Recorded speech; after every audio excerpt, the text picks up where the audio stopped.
जब लगता है कि मलयालम फिल्म इंडस्ट्री इससे बेहतर और कुछ नहीं दे सकती, मतलब ये है epitome of good performance, good direction, good screenplay, good filmmaking. Right. उसके बाद ही अगले ही दिन Malayalam film industry is there to offer something new, Yes. जो पाथ ब्रेकिंग होती है।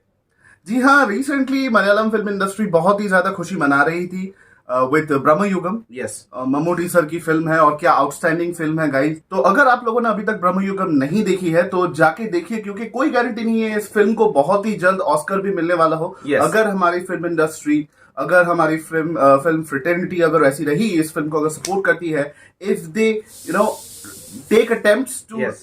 Late this film go to Oscars, तो ये 100% ऑस्कर की कोई भी कैटेगरी ये अचीव कर सकती है। यस, एट सेम टाइम मुझे लगता है कि आडू जीवितम भी उस कैटेगरी में पड़ती है, उस लिस्ट Wonderful में पड़ती है, जो वो भी ऑस्कर उसे भी मिल सकता है, क्योंकि जिस तरह की फिल्म मेकिंग वो है और जिस तरह की जर्नी है, एक रील और रियल दोनों की जर्नी काफी इंटरेस्टिंग थी। और कोई कहानी अगर किताबों में रियल लाइफ में घटी हो, किताबों में लिखी जाती है, उसको अगर पर्दे में दर्शाना हो तो काफी मुश्किल टास्क होता है। Yes. और आड़ू जीवितम को 16 साल लगे बनने में, और वो मेहनत का फल आपको दिख ही रहा है। Yes, तो yes. अल्टीमेटली हम मलयालम फिल्म इंडस्ट्री से क्या आपके लिए प्रेजेंट करने वाले हैं? We are going to present the official trailer for Manjummel boys. जी हाँ, हम लोग काफी ज्यादा लेट है। यस, और आपको शायद कम ज्यादा पता ही होगा मंजूमल बॉयज के बारे में, एंड वो अभी सिनेमा नेशनल न्यूज, या क्योंकि अभी सिनेमा में है, लोगों को काफी पसंद आ रही है वो फिल्म। हमें ये रिसेंटली पता चला कि वो एक रियल स्टोरी के ऊपर बेस्ड है वो फिल्म। एक हादसा हुआ था। गाइस, मैं भी ऑडियंस की तरह थोड़ा सा बेवकूफ था, बहुत ऑडियंस की तरह, मतलब please don't take it in other वे।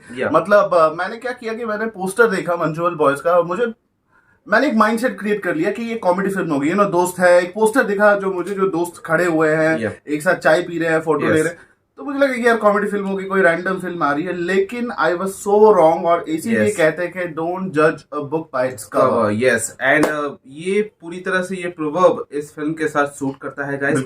और ये फिल्म का ट्रेलर हम दोनों एक साथ डिस्कस कर रहे थे कि इसके ऊपर हमें रिएक्शन देना ही चाहिए क्योंकि we should be a part of, and हमने यहाँ पे डिसाइड कर लिया है गाइस कि अब हमारे चैनल पे कोई भी मलयालम फिल्म इंडस्ट्री की कोई भी ट्रेलर निकलेगी तो सबसे पहले हम उसके ऊपर रिएक्शन देंगे, क्योंकि अब ये आजकल मैं देख रहा हूँ गाइस कि मलयालम फिल्म इंडस्ट्री एक ऐसी फिल्म इंडस्ट्री रह गई है, आसपास जितने भी फिल्म इंडस्ट्री है, जो अच्छी कंटेंट बैक टू बैक वो डिलीवर कर रहे हैं। व्हाट अ ग्रेट इंडस्ट्री यार, व्हाट अ ग्रेट इंडस्ट्री। और मैं दैट हम लोग बहुत मंजूमल बॉयज के बाद और भी काफी सारी फिल्में अभी आने वाली है, तो उसके ऊपर भी रिएक्शन देंगे। पर अभी हम बात करेंगे मंजूमल बॉयज के ऊपर गाइस, उसके ट्रेलर के ऊपर हम रिएक्शन देने वाले हैं। पर उससे पहले अगर आप हमारे चैनल पे नए आए हैं, वीडियो को लाइक कीजिए, चैनल को सब्सक्राइब कीजिए और नोटिफिकेशन बेल को ऑल पे कर दीजिए, ताकि जितने भी कंटेंट हमसे अपलोड हो वो आपके पास जल्द से जल्द पहुंचे। So without wasting any time, let's react.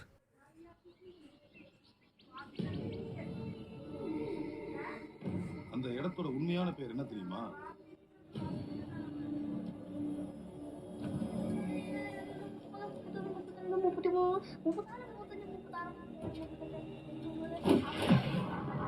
Devil's kitchen, சாத்தானின் அடுக்கல். ഇത് മഞ്ഞുമല്ല ടീംസാ, മഞ്ഞുമല്ല ടീംസാ. എടാ ഒരു ടൂർ ഫിക്സ് ആക്കണം, കൊടൈക്കനാൽ. बहुत ही मतलब अच्छी ब्यूटीफुल हिल स्टेशन, बहुत बढ़िया जगह, बहुत बढ़िया जगह।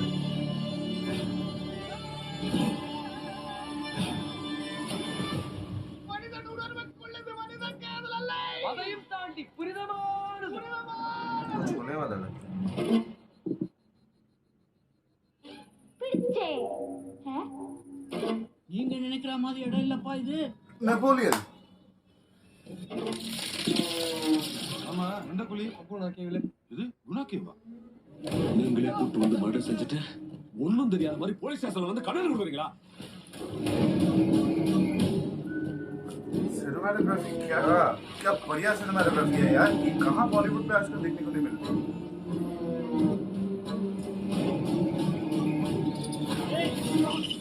சென்ட்ரல் மினிஸ்டராலே ஒண்ணும் பண்ண முடியல. உங்களால என்ன தம்பி பண்ண முடியும்? ഇന്നാണ് ദൈവം ദൈവം എന്നൊക്കെ പറഞ്ഞ ഈ മോളിനെ തന്നെ വിളിച്ചു.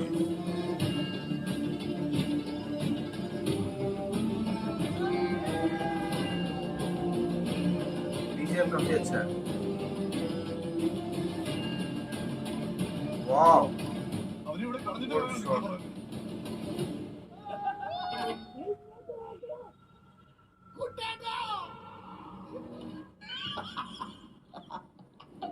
மனிதர் உணர்ந்து கொள்ள இது மனிதர் காதல் அல்ல, அதையும் தாண்டி புனிதமானது.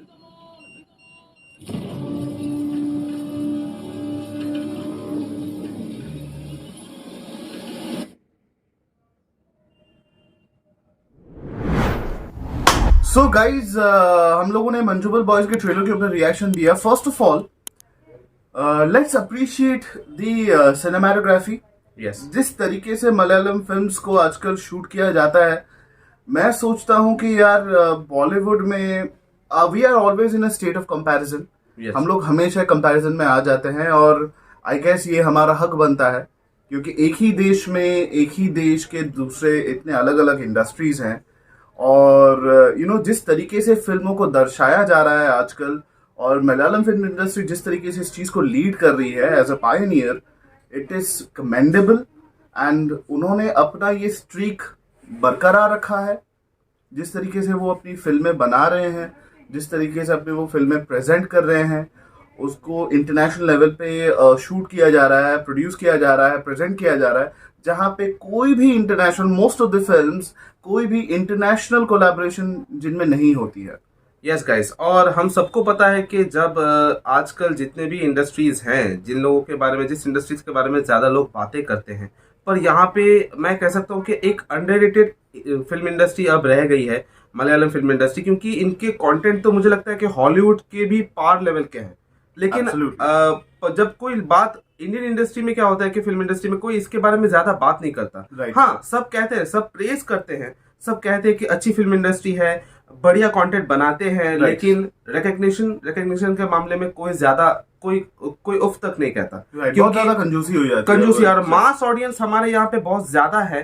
मैं कह सकता हूँ कि एक पॉपुलेशन वाइज मास ऑडियंस बहुत ज्यादा है, क्योंकि जब कोई गैंगस्टर की फिल्में बनती है या फिर एक बंदा 10 आदमी को मारता है, इस तरह की फिल्में जब निकलती है, लोग अच्छी तरह से उसे देखते हैं, सेलिब्रेट करते हैं. उस फिल्म का कलेक्शन 1000 करोड़ 1500 करोड़ बन जाता है. पर जब मैं मलयालम फिल्म इंडस्ट्री को देखता हूँ, एक से बढ़ के एक कंटेंट वहां पे निकल के आती है. डायरेक्शन के मामले में, म्यूजिक के मामले में, डीओपी के मामले में, एक्टिंग, सब कुछ वहां पे 200% दिया जाता है, एक क्लास होता है. फिर भी वहां पे मैं कह सकता हूँ कि हमारे फिल्म इंडस्ट्री में या फिर जितने भी रीजनल फिल्म इंडस्ट्रीज है, वो लोग सब इसके बारे में बात नहीं करते.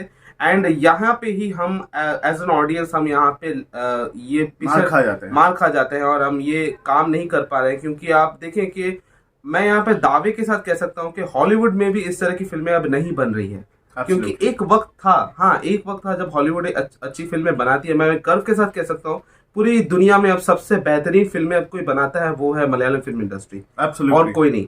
एक साथ आप सोच सकते हो 2024 शुरू हुई है और 2024 में ही हमें 3 ऐसी बड़ी बड़ी फिल्में, मेगा फिल्में, जो एक ड्रीम होता है ना, एक जो एक सिनेफाइल फैन जो रहते हैं, जो सोचते हैं कि नहीं, मैं मास फिल्में नहीं देखूंगा, मुझे ऐसी फिल्में देखनी है जिसमें सस्पेंस हो, ड्रामा हो, अच्छी film life changing experience making का मतलब भी कुछ लोगों के लिए ऐसा ही होता है. और ज्यादातर जो ऐसी स्टोरीज होती है जिसको रियल स्टोरी पे ऊपर बेस्ड होती है, तो उसमें ज्यादा प्रेशर रहता है डायरेक्टर के ऊपर, फिल्म मेकर के ऊपर, और जितना ऑथेंटिक तरीके से उसको बनाया जाए. सो यही हम देख रहे हैं, यही हम विटनेस कर रहे हैं 3 महीनों से. क्योंकि ब्रह्मयुगम, उसके बाद आरू जीवितम, और अब जाके मंजूमल बॉयज, अब जाके और भी कई सारी फिल्में आएंगी, हमें देखने को मिलेगा. And we always wish good for Malayalam film industry, ताकि ऐसी फिल्में बनती रहें. एंड हम आपको, हमारे नए सब्सक्राइबर्स को मैं याद दिला दूं कि हम दोनों ही केरला से बिलोंग करते हैं. And my our father is from Kerala. And इस फिल्म में भी दिखाया जा रहा है कि मंजूमल बॉयज जो है वो एक जगह का नाम है, मंजूमल नाम की एक जगह है, तो वो एर्नाकुलम में है, कोची में बेस्ड है. एक छोटा सा एक टाउन है, एक छोटा सा गांव है, कह सकते हैं आप. So these guys belong from Manjummel. हम लोग एक, बाय द वे, एक स्पॉइलर अलर्ट है ये गाइज. अगर आप चाहते हैं कि इसके फिल्म के बारे में आपको अभी से ही नहीं जानना हो, तो you can skip this part. और अगर आप जानना चाहते हैं, अगर आपको स्पॉइलर से कोई मतलब नहीं बनता है, तो I am sure you can go ahead and listen to this. के एक कहानी है, बाय द वे, ये 2006 को घटी थी. ये सितंबर 3, 2006 की ये घटना है, जब कुछ 10-11 लड़के मंजुबल से वो लोग एक छोटे से ट्रिप पे निकलते हैं टुवर्ड्स कोडाईकनाल, जिस जगह का नाम है गुना केव्स। सो बेसिकली वो एक पिकनिक स्पॉट है जो जहाँ पे कमल हसन सर ने भी कभी शूटिंग की होगी, जिसके वजह से उस जगह का नाम पहले डेविल्स किचन था and it change to Guna Caves, क्योंकि उस फिल्म का नाम ही गुना था। आई एम श्योर, या दैट इज व्हाट जो भी इंफॉर्मेशन हमें मिली है, हम गलत भी हो सकता है, तो प्लीज रेक्टिफाई आवर मिस्टेक। तो ये कुछ 10-11 और 9 दोस्त वहां पे घूमने जाता है, जिनमें से एक बंदा सुभाष उस डेविल्स किचन, उस केव में जाके वो फंस जाते गिरने के बाद। And it is a very gut wrenching incident and rescue, जो उनके दोस्त सिजू डेविड जिसको एग्जीक्यूट करते हैं, और जिस रेस्क्यू के बाद सुभाष ने खुद कहा था कि इतने इससे पहले भी कुछ ऐसे केसेस हुए हैं जहां लोग वहां पे गिर के मर चुके हैं। तो सुभाष वहां से रेस्क्यू हो जाने के बाद ये कहते हैं कि अगर इस तरीके का एफर्ट दिया जाता तो जो पिछले जो कुछ 10-11 लोग वहां पे गिर के मरे थे, शायद उनको भी रेस्क्यू किया जाता इसी तरीके से। So it has been a very unfortunate incident. ऐसे पिकनिक स्पॉट्स, ऐसे जगहें बहुत सारी हैं, बहुत वाटरफॉल्स है, बहुत केव्स है, एंड इस तरह के एक्सीडेंट्स हुए हैं। बहुत सुंदरता देखिए, नेचर हमारे भारत की इससे बढ़िया नेचर आपको कहीं नहीं मिलेगी। Flora and fauna is the best which you can get in India. लेकिन नेचर का सम्मान करना सीखिए, वो हम उन्हीं से बने हैं, हम उनसे बड़े नहीं हो सकते हैं। और रिसेंट टाइम में हमने बहुत सारे ऐसे केसेस देखे हैं जहाँ पे बहुत सारे टूरिस्ट, बहुत सारे थ्रिल के वजह से, एक थ्रिल एंजॉय करने की वजह से लोग जाते हैं, लेकिन अपनी लिमिट भूल जाते हैं। सो ऐसा भी होता है, बहुत लोग गलती से भी गिर जाते हैं। सो यहाँ पे जो इंसिडेंट है वो गलती वाली बात नहीं है। They actually have been to that place जो थोड़ा सा डेंजरस है और रिस्की है, जहाँ पे लोगों का इंटरवेंशन अलाउड नहीं है, तो वहां पे गए थे। तो ये एक अटूट एक दोस्ती की कहानी है, और ह्यूमन परसिवरेंस की कहानी है। एंड कितने लिमिट तक कितने ऐसा लगता है कि ये कोई फिक्शनल है, पर ये रियल घटना है, रियल स्टोरी पे बेस्ड है। अब मैंने इस फिल्म का ट्रेलर, मतलब इसकी जो स्टोरी है उसके बारे में जब मैंने सुनी, तो मैंने रिदान को बताया कि इस तरह की कहानी है। पर हाँ, रिदान ने हमारा जो थॉट था, जो पोस्टर देखे, वो मेरा भी वही था कि हमने सोचा कोई टीन या फिर एक ऐसे दोस्तों की फिल्म होगी, कॉमेडी फिल्म होगी, एडवेंचर फिल्म होगी, वैसा है। पर ट्रेलर देखने के बाद गाइस मैं कह सकता हूँ कि मतलब एक सच्ची में गट रेंचिंग एक इंसिडेंट के बारे में इस फिल्म में बताया जा रहा है, जो एक सुनने में ही एक अजीब, मतलब एक डरावनी एक सिचुएशन ऐसा लग रहा है कि मतलब आप सच में उस जगह में फंस जाओगे तो आप क्या करोगे। In case if you are a claustrophobic person, और ये सारी सीन्स जब आप देखते हो, आपको तो मतलब किसी भी इंसान को कोई भी क्लॉस्ट्रोफोबिक होगा, अगर वो सीन देखेगा, he will be the person will be very uneasy। DOP भी वैसा ही किया गया है, बढ़िया तरीके से इसको शूट किया गया, जिस तरीके से एक टेंशन बिल्डअप होता है, और ये आप सिर्फ कैमरा के थ्रू से ही दिखा सकते हो, बिना बात किए। अगर अच्छे टेक्नीशियन हो, अगर आपको कुछ बोलने की भी जरूरत नहीं पड़ेगी। At the same time music was very good guys, क्योंकि by Sushin Shyam, that the music was done by Sushin Shyam. हाँ, यहाँ पे म्यूजिक भी काफी अच्छी है। यहाँ पे जो रिदा ने सही बताया, जो टेंशन यहाँ पे जो बिल्ड करने के लिए आपको सिर्फ डीओपी नहीं, म्यूजिक के ऊपर भी डिपेंड करना पड़ता है, तो यहाँ पे वो काफी अच्छा था।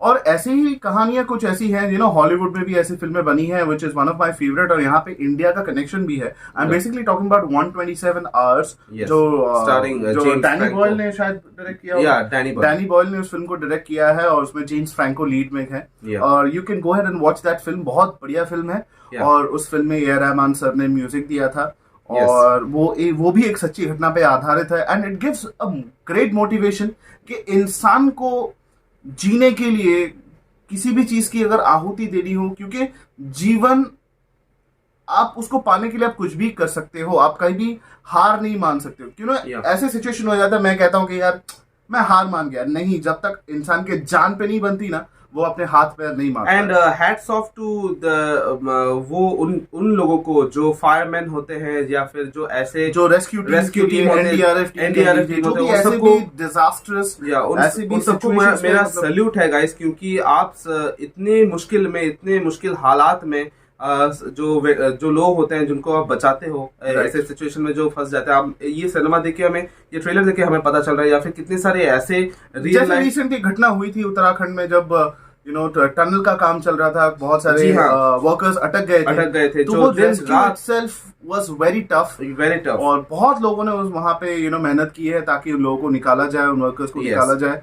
So these guys are the unsung heroes. Yes, जो and दिन just भर like सिजू डेविड जो इन फिल्म में जो उन्होंने अपने दोस्त की जान बचाई, जो Right, उनका जो absolutely. वहाँ पे जो एक जिद थी कि मैं अपने दोस्त को वहां से निकाल के ले आऊंगा, मतलब वो Right. उनका ये हम ट्रेलर में देख भी सकते हैं कि लोग कहते हैं कि यहाँ पे कोई भी कुछ नहीं कर पा रहा है क्योंकि वो इतना मीटर वहाँ वो जो डीप है वो ज्यादा एंड सिर्फ डीप होने की बात नहीं है, कुछ कुछ ऐसी जगह होती है जहां से रेस्क्यू करना थोड़ा सा मुश्किल हो जाता है। ये हम अपने जबान से ये बोल पाए वो बात अलग है, और जाके इन पर्सन एक्सपीरियंस करना वो अलग एक्सपीरियंस है। सो गाइस, इस फिल्म को एग्जीक्यूट करने के लिए हम पहले इस कास्ट एंड क्रू को अप्रिशिएट करने वाले हैं। We would like to know that who are available in this film.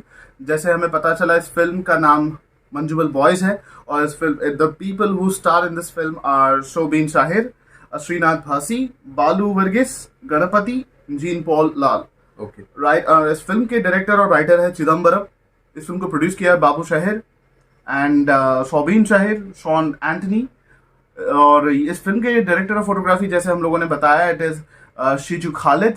Yes, music composer है सुशीन श्याम। शिजू Khalid sir, you did a wonderful job. You did a wonderful job sir.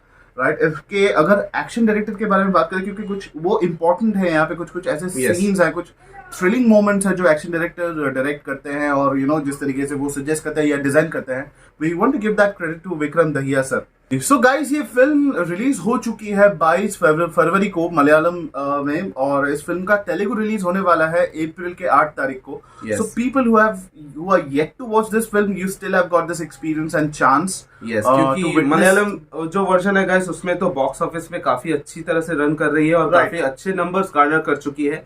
And मुझे लगता है कि अब तेलुगु में भी उसका सेम ही रिजल्ट आने वाला है, क्योंकि फिल्म जब अच्छी बनती हो, जब स्टोरी अच्छी हो, जब परफॉर्मेंस अच्छी हो, तो आपको कुछ और चीज की जरूरत नहीं है, प्रमोशन की जरूरत नहीं है। एब्सोल्युटली। सो ऐसी फिल्में बहुत कम बनती है। यस, और जब बनती है तो इन फिल्म इस तरीके की फिल्मों को सपोर्ट करना चाहिए। और आप जब आप सुनते हो कि मलयालम फिल्म इंडस्ट्री, जब आप एक बार सुन लेते हो तो आपको मतलब इट्स अ बेंचमार्क, मतलब आपको कोई डाउट नहीं रहना चाहिए अपने मन में, दिमाग में, कहीं पे भी। सो गाइस, यही था हमारा reaction on the official trailer of Manjummel boys. आपकी क्या राय है इस फिल्म के बारे में, इस ट्रेलर के बारे में, हमारे रिएक्शन के बारे में, वो आप कमेंट सेक्शन में जरूर जाके बताइए। वीडियो को लाइक कीजिए, चैनल को सब्सक्राइब कीजिए और नोटिफिकेशन बेल को ऑल पे कर दीजिए, ताकि जितने भी कंटेंट हमसे अपलोड हो वो आपके पास जल्द से जल्द पहुंचे। सोशल मीडिया के जितने भी लिंक्स है गाइस, आपको डिस्क्रिप्शन बॉक्स पे मिल जाएंगे। वहां पे आप जाके हमें डायरेक्टली फॉलो कर सकते हो। कोई भी सोशल मीडिया प्लेटफॉर्म हो, आप वहां पे हमें फॉलो कर सकते हो, डीएम कर सकते हो, और इसी तरह हमारे चैनल के साथ बने रहिए। अगले वीडियो का इंतजार कीजिए। Till then the reaction is says. जय हिंद।